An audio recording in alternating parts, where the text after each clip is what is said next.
So first job of the day, we are going to fit some front spots to the Mk2 Granada. Now, there is somewhere around this side a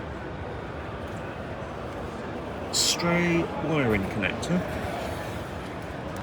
which I've got a feeling might be around here somewhere, which you run a positive connection from. You've got a spare place in the fuse/relay box, which is for the spotlight, for the said light. You run that positive wire down, and then you meet up with the spotlight, which is fitted to, we can see it through here, the bracket. If we go under the car, you'll be able to see it a little bit better. There you go, we have a bracket on this side. One on the other side. And those are earthed, can be earthed to an existing earthing point, or you can make your own earthing point. And there are actually a couple of earthing points that you can use. There is a couple here, funnily enough. So, I'm going to get started with that and we'll see how we get on. There you go, so a little bit more detail there. You can see the bracket that it mounts to. So one on this side and one on the other side as well. There it is. There. That's where they mount to. It's actually surprisingly easy, which is probably one of the reasons why it was a dealer fit-up. And that's the connector. So there's your header tank, there's your washer fluid. Can I just get to the tank? There's the connector.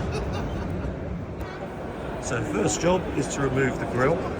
That's held in with 3 clips here and down here with, in this instance, cable ties, but originally it would have been plastic lugs located into these brackets here.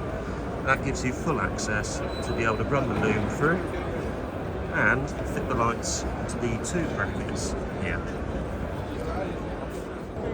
So this is the next challenge, and that is to do up these 3 bolts from the confines under here. So you just need to move the headlight washer pipe just slightly out of the way. It will just push over, and then tighten these up. And they are 3 times 10mm bolts. Also at the same time have a friend holding them, holding the actual light up, so that it lines up with the one on the other side. Right, let's get cracking.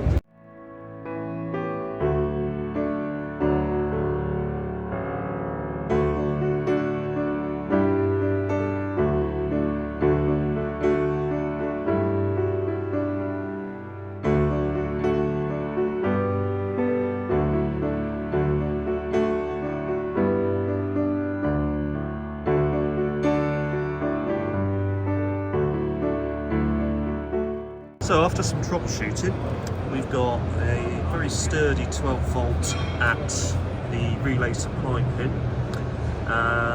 We've got 12 volts.